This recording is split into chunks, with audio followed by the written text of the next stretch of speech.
नमस्कार, news bioscope देख रहे हैं आप। मैं हूं आपके साथ नवीन गुप्ता। झारखंड में विधानसभा का बजट सत्र चल रहा है।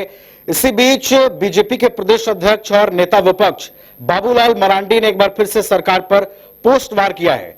दरअसल उन्होंने अपने पोस्ट में लिखा है कि राज्य में जो टेंडर है वो फिक्स मैच की तरह हो गया है और सरकार अपने चहेतों को जो है टेंडर की प्रक्रिया पूरा करने का अवसर देती है और इसके एवज में जो राज्य के गरीब किसान हैं वो पिस रहे हैं। दरअसल ये मामला जो है बाबूलाल मरांडी ने उठाया है। कृषि यंत्र वितरण जो योजना है उसमें टेंडर की प्रक्रिया फंस गई है और इस पर जबरदस्त निशाना कह सकते हैं बाबूलाल मरांडी ने सरकार पर साधा है।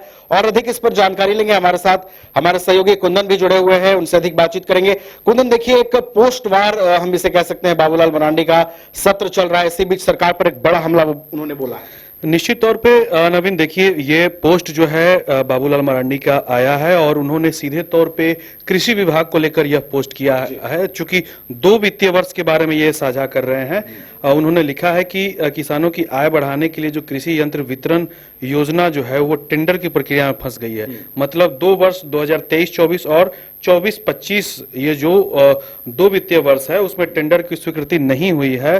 फाइल जो है अभी तक जो है निपटारा नहीं हो पाया, जिसके कारण जो ट्रैक्टर, रीपर, पावर टिलर जैसे जो उपकरण है उस पे जो सब्सिडी जो सरकार की ओर से मिलती है वो नहीं मिल पा रही है, जिससे किसान की जो कह सकते हैं कि खेती करने की जो प्रभावित हो रही है। साथ ही जो यंत्र खरीदारी जो है वो प्रभावित हो रही है। साथ ही अगर हम बात करें तो उन्होंने सीधे तौर पे जो बजट का जो प्रावधान किया गया है इस वित्तीय वर्ष में 2025-26 में, उसमें जैसा कि 24-25 का जो वित्तीय वर्ष रहा उसमें 200 करोड़ का कृषि विभाग का बजट रहा, लेकिन इस बार जो है उससे जो है देखा जा रहा है कि 60 करोड़ जो है घटाकर और 140 करोड़ का जो यह वित्तीय वर्ष का जो बजट लाया उस पे भी उन्होंने सीधे तौर पे कटाक्ष किया है।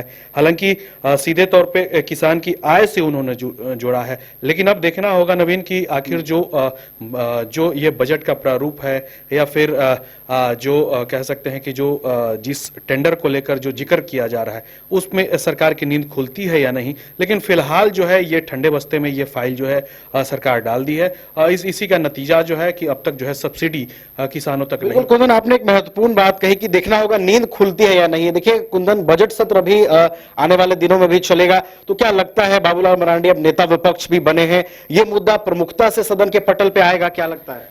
निश्चित तौर पे देखिए नवीन, जिस तरीके से जैसा कि आज उन्होंने पोस्ट के माध्यम से इस चीज को साझा किया है नेता विपक्ष पे, हालांकि जब से नेता विपक्ष का उन्हें जो दायित्व दिया गया है भाजपा की ओर से, उसके बाद से उनका बॉडी लैंग्वेज जो है वो काफी बदल गया। आप भी देख रहे हैं सदन में जिस तरीके से अपनी बातों को रख रहे हैं वो बखूबी आप देख रहे हैं, और पहले का जो बॉडी लैंग्वेज है और अब का बॉडी लैंग्वेज में बहुत अंतर देखने को मिल रहा है। तो निश्चित तौर पर यह उम्मीद लगाई जा रही है, क्योंकि पूर्व से जो जब से यह बजट सत्र स्टार्ट हुआ है तब से आप देख रहे होंगे कि मुद्दा जो छनकर आ रहा है उसमें बाबूलाल मरांडी की जो प्रक्रिया आ रही है वो काफी अलग आ रही है।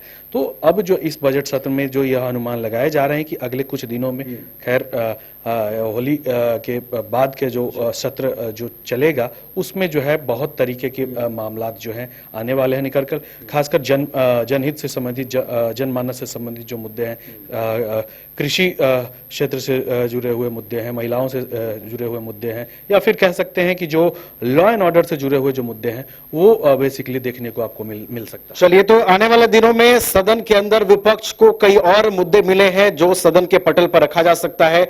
बतौर नेता विपक्ष जो बाबूलाल मरांडी है वो अब कृषि यंत्र वितरण योजना को सदन के पटल पर रख सकते हैं और सरकार पर तीखा हमला बोलते नजर आ सकते हैं। फिलहाल हमारा साथ इतना ही, हमें दीजिए इजाजत। आप देखते रहिए न्यूज बाइस्कोप। नमस्कार।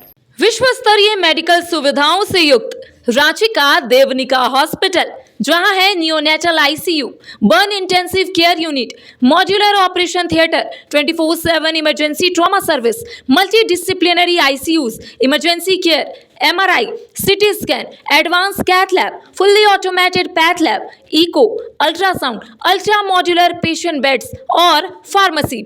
देवनिका हॉस्पिटल एंड रिसर्च सेंटर, किफायती दर पर विश्व स्तरीय इलाज, एंसिलरी चौक, टूपुदाना इंडस्ट्रियल एरिया, रांची। अगर आप देश के किसी भी कोने में रहते हैं, अगर आप पटना आना चाहते हैं और घर जैसे रहने और खाने का आनंद लेना चाहते हैं तो एक बार जरूर आए होटल डायमंटन। संपर्क करें 9572759746, 90318599810, 0612400153. Address opposite Vidya Sanskar School, Ranjanpath, Gola Road, Bailey Road, Patna 801503.